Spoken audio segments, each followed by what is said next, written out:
Hello दोस्तों, ये video है जैक बोर्ड क्लास 10th के लिए जो 7 अप्रैल 2022 को जो सोशल साइंस यानी सामाजिक विज्ञान का जो एग्ज़ाम होगा स्पेशल जैक बोर्ड के लिए, उसका जो है model set plus question bank plus Verma Sharma जितना बुक है उससे जो है 30 प्लस जो है सब्जेक्टिव क्वेश्चन लेकर आए हैं, जो कि इससे बाहर आपको एक भी बोर्ड एग्जाम में नहीं देखने को मिलेगा क्वेश्चन।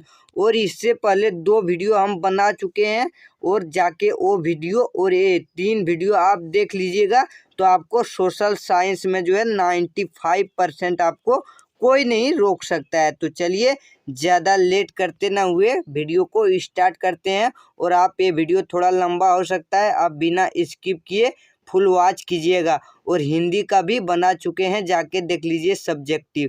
तो चलिए वीडियो स्टार्ट करते हैं।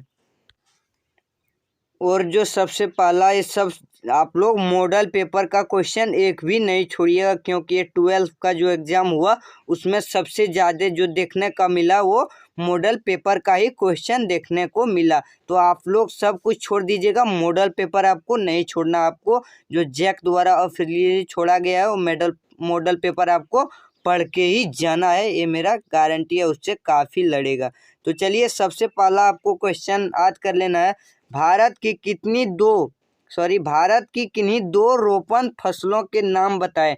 जो भारत में है कौन कौन से फसल रोपा जाता है, तो आंसर में आपको लिखना है। ये जो है 2 नंबर का क्वेश्चन है। सभी प्रकार के क्वेश्चन बताएं, 2, 3 और 6, 5 सभी नंबर का ये क्वेश्चन आपको इस वीडियो में मिल जाएगा। तो कौन कौन से जो है भारत में रोपा जाता है रोपण खेती, तो चाय हो जाएगा आंसर, कॉफ़ी हो जाएगा, काजू हो जाएगा, रबड़, नारियल और केला भी हो जाएगा। ये सब जो है रोपण खेती है, आपको याद रखना है। तो चलिए नेक्स्ट क्वेश्चन आपको यहाँ पे देख लेना है, क्या कहता है नेक्स्ट क्वेश्चन। पशुओं में प्लेग की तरह फैलने वाली बीमारी को क्या कहते हैं। ये क्वेश्चन आपको उतना पढ़ना नहीं, सिर्फ कॉपी में नोट कर लीजिए और रिवीजन करिए 1-2 बार, क्योंकि ये सब क्वेश्चन मॉडल पेपर का ही है। तो पशुओं में प्लेग की तरह फैलने वाली बीमारी को क्या कहते हैं, तो एक बीमारी है पशुओं में प्लेग की तरह फैलने वाली बीमारी को रिडरपेस्ट कहते हैं। यहाँ पे ये क्वेश्चन आपको याद रखना। अगला क्वेश्चन 3 नंबर है। भाप इंजन का आविष्कार किसने किया था, तो भाप इंजन का किसने किया था आविष्कार, तो आंसर देख लीजिए किस तरह आपको लिखना है 3 नंबर में ये क्वेश्चन। तो स्क्रीनशॉट आप ले लीजिए सब क्वेश्चन का। अगर हम पढ़ के सब अच्छे से समझाएंगे तो बहुत टाइम वीडियो बहुत लंबा बन जाएगा, इसलिए आप स्क्रीनशॉट ले लीजिए और थोड़ा आप हार्ड वर्क कीजिए, पढ़ाई कीजिए बहुत अच्छे से, तभी आएगा आपका बोर्ड एग्जाम में काफ़ी नंबर। तो चलिए अगला क्वेश्चन है। खनिज क्या है, इसका परिभाषा आपको लिखना है। तो चलिए यहाँ पे आंसर देख लीजिए खनिज क्या है। खनिज प्राकृतिक रूप से मिलने वाले वे पदार्थ हैं जिनके अपनी भौतिक विशेषता और एक निश्चित रासायनिक संरचना होती है। जो वस्तुएं पृथ्वी के धरातल या उसके गर्भ से खोदकर या खनन द्वारा निकाली जाती है, उन्हें खनिज पदार्थ कहते हैं। जैसे हम लोग लोहा जो है वो खोद के निकालते हैं चट्टानों से, पहाड़ों से, कोयला, पेट्रोलियम, ये सब आंसर हो जाएगा खनिज। तो कौन सा है, यही सब आपको लिख देना, जो कि इसमें है भूगोल, हिस्ट्री और पॉलिटिकल साइंस और इकोनॉमिक्स, तीनों का ये है, आपको अच्छे से देख लेना है। अगला क्वेश्चन है यहाँ पे। जी समूह 77 या G77 की स्थापना क्यों की गई थी। एक जी समूह 77 भी कह सकता है, जी समूह, इसे जी समूह भी कहते हैं, तो आपको याद रखना। तो इसका स्थापना क्यों की गई थी, तो आंसर में लिखना है।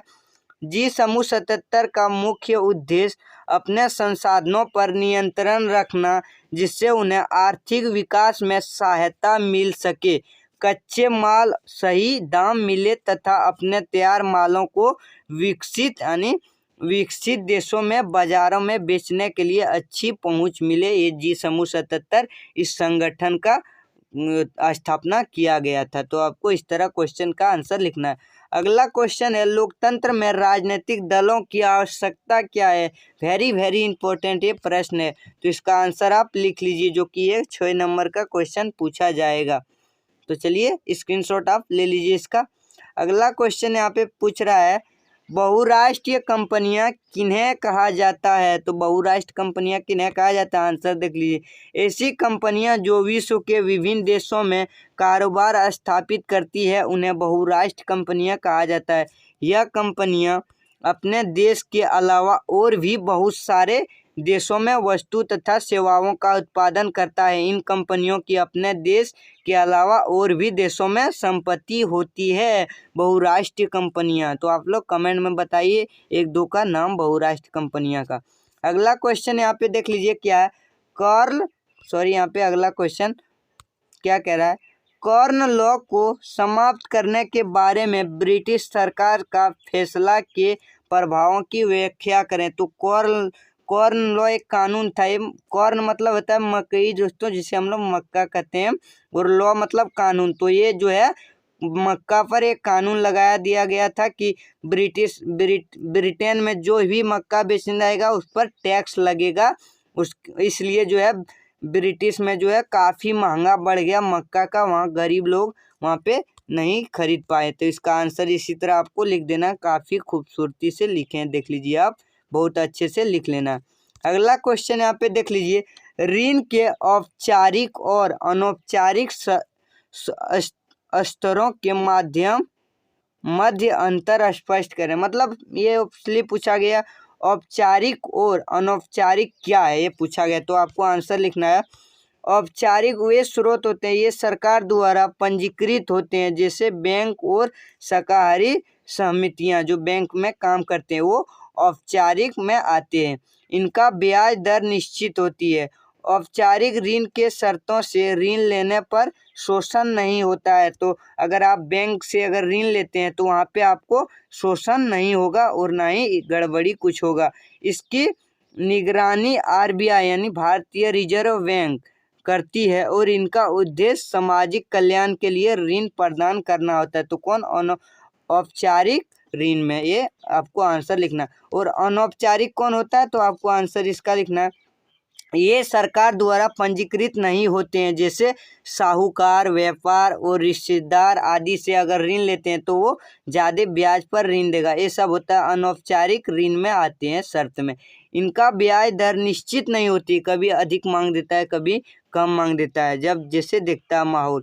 और 2 नंबर पॉइंट लिखना, अब अनौपचारिक ऋण के शर्तों से ऋण लेने पर शोषण भी हो सकता है, गाली गलौज भी हो सकता है, काफ़ी खतरा भी हो सकता है। इनकी निगरानी आरबीआई नहीं करती है, ये सिर्फ गांव घर में हम लोग लेते हैं किसी से, जो हम लोग ठेठ भाषा में कहते हैं पैसों पैसा लेना है, इसको कहते हैं। अगला क्वेश्चन यहाँ देख लीजिए आप। चाय उत्पादन के लिए प्रमुख भौगोलिक दशाओं का वर्णन करें।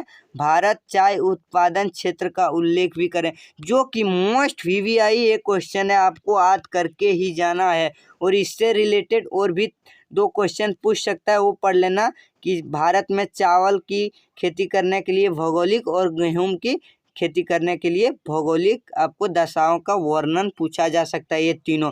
तो आपको याद रखना है और 2 को आपको लिख लेना है। ये सिर्फ इसमें चाय का ही है, किस तरह कितना रहना चाहिए। इसके लिए जो है तापमान चाय उत्पादन के लिए 25 से 30 डिग्री सेल्सियस क्या चाहिए? तो तापमान। और पानी कितना चाहिए?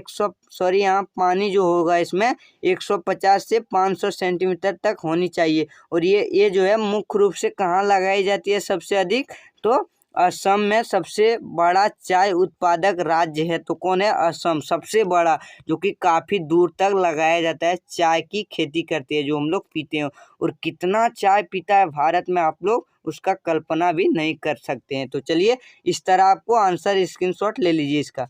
अगला क्वेश्चन यहाँ पे है, आयात शुल्क से आप क्या समझते हैं? ये 2 नंबर का क्वेश्चन पूछेगा, तो आपको लिखना है किसी देश की सीमा पर उस देश में आयात होने वाले वस्तुओं पर लगने वाले शुल्क को आयात शुल्क कहते हैं। जैसे हम लोग दूसरा देश से कोई हमारा देश में, जैसे ब्रिटेन से अगर भारत आएगा कुछ सामान लेकर, तो आपको बॉर्डर पे ही आयात शुल्क लगाया जाएगा। या हम लोग भी किसी अलग देश में जाएंगे कुछ बेचने, तो वहाँ पे शुल्क लगाया जाएगा, टैक्स लगाया जाएगा, तो इसी को आयात शुल्क कहते हैं। अगला क्वेश्चन देख लीजिए, भारत की प्रथम आधुनिक कपड़ा मिल कहाँ खोली गई? तो आपको आंसर लिखना है, भारत में जो है आधुनिक ढंग की सूती वस्त्र की पहली मिल स्थापना 1818 में कोलकाता में समीप फोर्ट ग्लास्टर में की गई थी, किंतु यह असफल रही। पुनः 1891 में मुंबई में एक मिल स्थापित की, वो भी जो है असफल रही। सबसे पहला सफल आधुनिक कारखाना जो है 1854 में कहाँ रही, तो मुंबई में ही कावसरजी डाबर द्वारा खोला गया, जिसमें 1856 में उत्पादन का प्रभाव जो है हुआ बढ़ गया। इस तरह आपको आंसर लिखना है। अगला क्वेश्चन पूछा गया, भारत में झूम खेती किए जाने वाले 4 राज्यों के नाम लिखें। तो अगला यहाँ पे देख लीजिए, झूम खेती यानी घूम घूम के किया जाता है एक ही जगह पर। तो असम में भी किया जाता है, अरुणाचल प्रदेश में किया जाता है, नागालैंड तथा मणिपुर में किया जाता है घूमंतु खेती, जिसे झूम खेती हम लोग कहते हैं। अगला क्वेश्चन देख लीजिए आप यहाँ पे 15 नंबर, भारत में दलीय व्यवस्था किस प्रकार की है। तो यहाँ पे जो है भारत में बहुदलीय शासन व्यवस्था है, जिसमें क्षेत्रीय दल से लेकर राष्ट्रीय दल तक आते हैं। बहुदलीय शासन व्यवस्था भारत में है, आपको याद रखना। अगला क्वेश्चन यहाँ पे है, लोकतंत्र में पारदर्शिता से आप क्या समझते हैं। VVI क्वेश्चन है। लोकतंत्र में पारदर्शिता का अर्थ है सरकार द्वारा किए गए कार्यों का जनता को स्पष्ट जानकारी होना, जिसे सूचना का अधिकार भी हम लोग कहते हैं। लोकतंत्र में पारदर्शिता को और भी सफल बनाता है, जो कि हम लोग सरकार कुछ भी करते हैं तो एक सूचना पत्र होते हैं, उसमें लिख करके हम उसके बारे में जान सकते हैं, क्यों ऐसा किया, किस लिए किया, उसके बारे में अगर कुछ कर रहा है सरकार तो हम लोग जान सकते हैं, हमारा अधिकार है लोकतंत्र में। तो इसका यही मतलब है। अगला क्वेश्चन आप देख लीजिए, व्यापार अवरोधक से क्या समझते हैं। अवरोधक मतलब मना करना, आपको अवरोधक से ही आपको यहाँ पे जानना है कि मना कर रहा है। व्यापार अवरोधक एक प्रकार का प्रतिबंध है, यानी रोक लगा रहा है, प्रतिबंध है, जिसका प्रयोग सरकार विदेश व्यापार में वृद्धि या कटौती करने एवं कौन सी वस्तु देश में कितनी मात्रा में आयात होना चाहिए या निर्णय करने के लिए करती है। ये कौन, अवरोधक, व्यापार अवरोधक। तो इस तरह लिखना है। अगला क्वेश्चन यहाँ पे है, हाथ से बने हुए वस्त्र की विशेषताओं का उल्लेख कीजिए। तो हाथ से जो बनाता है उसका उल्लेख करना है आपको। तो कौन से कपड़ा हाथ से जो वस्त्र तैयार किया जाता है उसका विशेषता आपको लिख देना। तो आंसर आप स्क्रीनशॉट ले लीजिए इसका, किस तरह आपको लिखना है। चलिए ले लीजिए। अगला क्वेश्चन यहाँ पे है, ईस्ट इंडिया कंपनी ने भारत में बुनकरों पर निगरानी रखने के लिए गुमास्तुओं को नियुक्ति किया था, क्यों। तो ये 5 नंबर का क्वेश्चन है, VVI पूछ सकता है। तो चलिए इसका स्क्रीनशॉट आप ले लीजिए और थोड़ा ये सब प्रश्न आप पढ़ लीजिए 1-2 बार।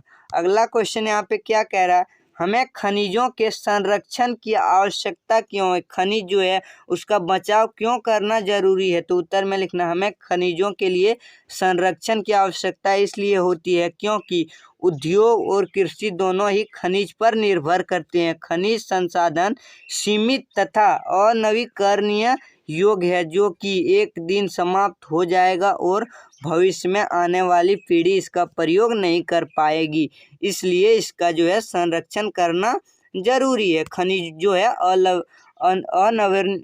अनवीकरणीय संसाधन ये है, कौन सी, खनिज। तो आपको इसे बचा के चलना है, इसलिए हम लोग को खनिज बचा के रखना है, क्योंकि आगे वाला भी भविष्य को आगे खतरा ना हो, इसलिए। तो इस तरह आपको आप बना के भी क्वेश्चन लिख सकते हैं। अगला क्वेश्चन यहाँ पे पढ़ना है आपको, राजनीतिक दल के कार्यों का वर्णन कीजिए। राजनीतिक दल जो है वो क्या क्या कार्य करते हैं। तो ऑप्शन 1 नंबर लिखना है, राजनीतिक दल चुनाव लड़ता है, आप सभी को पता है। राजनीतिक दल अपनी नीति और कार्यक्रम तय करती है, क्या करना चाहिए क्या नहीं, जिसके आधार पर वह चुनाव लड़ते हैं। तीसरा लिखना है, सरकार और जनता के बीच मध्यस्थता की भूमिका निभाती है। तथा एक जो पॉइंट है 4 नंबर काफ़ी इम्पोर्टेंट है, सरकार योजनाओं के बारे में जनता को जानकारी देती है जो योजना लागू करते हैं, इसलिए इसका दलों का कार्य है, आपको लिख लेना। अगला क्वेश्चन यहाँ पे है, भारतीय अर्थव्यवस्था पर महामंदी के प्रभाव के बारे में बताइए। तो लिख लीजिए, क्वेश्चन थोड़ा बड़ा है, आपको आंसर में लिख लेना है। चलिए स्क्रीनशॉट ले लीजिए। अगला क्वेश्चन है, हेनरी फोर्ड कौन था। तो हेनरी फोर्ड कौन था, आपको आंसर लिखना है यहाँ पे। देख लीजिए 2 नंबर, हेनरी फोर्ड कारों का एक बहुत बड़े निर्माता थे। इसका हेनरी फोर्ड का एक कंपनी है जो कि काफ़ी महंगा कार वहाँ पे मिलता है इसके यहाँ। अगला क्वेश्चन यहाँ पे है, औद्योगिक क्रांति से आप क्या समझते हैं, तो आप उत्तर लिखना है। औद्योगिक क्रांति उस क्रांति को कहा जाता है जिसने 18वीं शताब्दी के ऊर्ध्वाधर में उत्पादन की तकनीक में आश्चर्यजनक रूप से परिवर्तन कर दिया, और इस क्रांति का श्रीगणेश इंग्लैंड से ही हुआ, आपको याद रखना है। अगला क्वेश्चन यहाँ पे है, क्षेत्रीय दल किसे कहते हैं। क्षेत्र में जो दल होते हैं उसे किसे क्या कहते हैं।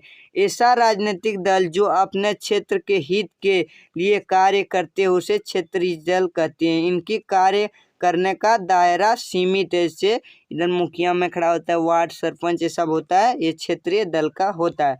अगला क्वेश्चन देख लीजिए, खरीफ फसल किसे कहते हैं, जो कि काफ़ी इंपॉर्टेंट प्रश्न है। खरीफ फसल ऐसी फसल जिसे जून से जुलाई में बोते हैं और इसे अक्टूबर के आसपास में काट लेते हैं, उसे खरीफ फसल कहते हैं। जिसे अभी धान वान जो होता है ये सब खरीफ फसल होता है। अगला क्वेश्चन देख लेते हैं क्या कह रहा है। 27 नंबर, 19वीं सदी के यूरोप में कुछ उद्योगपति मशीनों की बजाय हाथ से काम करवाने वाले श्रमिकों को प्राथमिकता देती यानी वैल्यू देता है। क्यों, तो 19वीं शताब्दी के यूरोप में कुछ उद्योगपति मशीनों के बजाय हाथ से काम करवाना पसंद करते थे, जिसका निम्नलिखित कारण है। 1 नंबर लिखना है, श्रमिकों की अधिकता, तब जो है श्रमिक अधिक थे। और दूसरा यहाँ पे श्रम की मौसमी मांग थी, जब चाहे वो जो मालिक है कारखाना का वो जब चाहे उसे बुला के काम करवा सकते थे, और काम नहीं रहने पर उसे काम पे नहीं बुलाता था, ये फायदा होता था। अगला लिखना है, मानवीय कौशल से बनने वाले उत्पादन की मांग, जब मांग रहता है तब बनता है, और हाथ से बनी वस्तुओं के प्रति आकर्षण होते थे।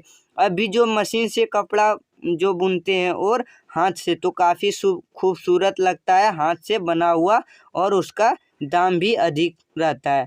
अगला क्वेश्चन देख लीजिए 28 नंबर, सूचना का अधिकार कानून लोकतंत्र का रखवाला है कैसे, तो आपको बताना है। जो कि सूचना का अधिकार पहले हम बता दिए। जनता को यह अधिकार होता है कि वह उत्तर यहाँ पे लिखना है, सरकार द्वारा चलाया जा रहे विकास कार्यों की सही जानकारी रखे। इसी उद्देश्य से 2005 में सूचना का अधिकार धन का व्यवहार नहीं होते तथा घटिया काम होने की स्थिति में कोई भी यह जानकारी ले सके कि इसके लिए कौन कौन से जिम्मेवार है। इस प्रकार सूचना का अधिकार कानून लोकतंत्र का रखवाला है।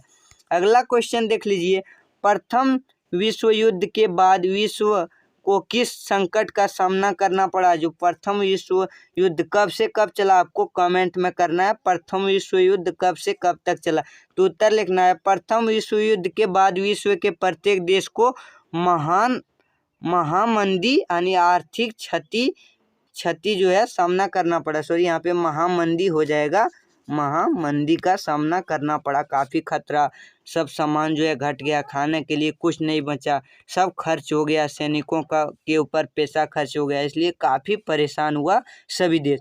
अगला क्वेश्चन देख लेना है, जीवाश्म ऊर्जा के उदाहरण दें। 2 उदाहरण दें, 3 उदाहरण दें, पूछ सकता है। उत्तर में कोयला, पेट्रोलियम तथा प्राकृतिक गैस जीवाश्म ऊर्जा का उदाहरण है। लिक्विड पेट्रोलियम गैस, LPG ये सब होता है, कोयला ये सब होता है कौन, जीवाश्म ईंधन का उदाहरण।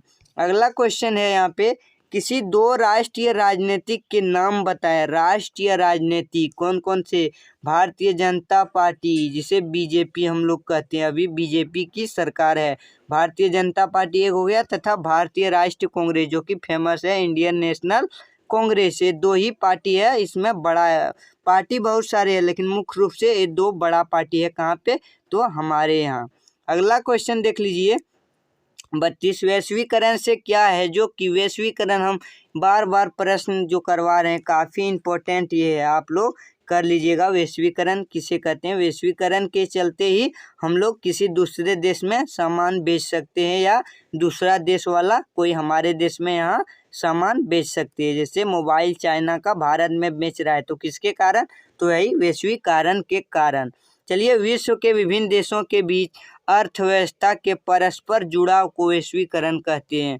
अगला क्वेश्चन देखना है आपको, घरों में उपयोग की जाने वाली ऊर्जा संसाधन के नाम बताएं। तो आपको बताएं कोयला, एलपीजी, लिक्विड पेट्रोलियम गैस, लकड़ी, उबले आदि ये सब किया जाता है कहाँ पे? तो घरों में, हमारे यहाँ। अगला क्वेश्चन देख लीजिए, भारतीय राष्ट्रीय कांग्रेस की स्थापना कब हुई थी और इसके संस्थापक कौन है? तो भारतीय राष्ट्रीय कांग्रेस की स्थापना हुआ कब? 28 दिसंबर 1885 ईस्वी में भी, और उसका संस्थापक ये एहो हयूम थे। एहो हयूम आपको याद रखना है। अगला क्वेश्चन देख लीजिए, जो कि लास्ट क्वेश्चन है और काफ़ी इम्पोर्टेंट, विकास में ऋण की भूमिका क्या है? तो चलिए, इसका आपको आंसर लिखना है और ये याद करके ही जाना है। विकास का जो है ऋण की क्या विकास हुआ हमारे यहाँ, ऋण जो देता है उसमें विकास किया हुआ हमारे लोगों को। विकास में ऋण की बहुत ही महत्वपूर्ण भूमिका होती है। कोई व्यक्ति ऋण लेकर नया कारोबार शुरू करता है, नया कारखाना खोल सकता है, नया उद्योग लगा सकता है या वस्तुओं का व्यापार कर सकता है, जिससे उसकी आय में वृद्धि होती है और उसका जीवन स्तर सुधर जाता है, यानी सुधरता है। अतः ऋण देश के विकास के लिए बहुत ही महत्वपूर्ण है। तो इतना ही क्वेश्चन था। आई होप आप सभी को बहुत अच्छे से समझ में आया होगा। अगर कुछ भी किसी चैप्टर पे आपको वीडियो चाहिए, किस चैप्टर पे चाहिए या किस सब्जेक्ट का, आप लोग कमेंट कीजिए, हम उसका आंसर लेकर आएंगे और जो है हिंदी का ऑब्जेक्टिव भी क्वेश्चन लेकर आएंगे। तो चलिए, मिलते हैं अगले वीडियो में। अगर वीडियो अच्छा लगे तो एक लाइक ज़रूर कर दें और इस वीडियो को शेयर कर दें, ताकि सभी स्टूडेंट को ये सब इम्पोर्टेंट क्वेश्चन जान सके। तो चलिए, मिलते हैं अगले वीडियो में। Thank you so much. जय हिंद, जय भारत।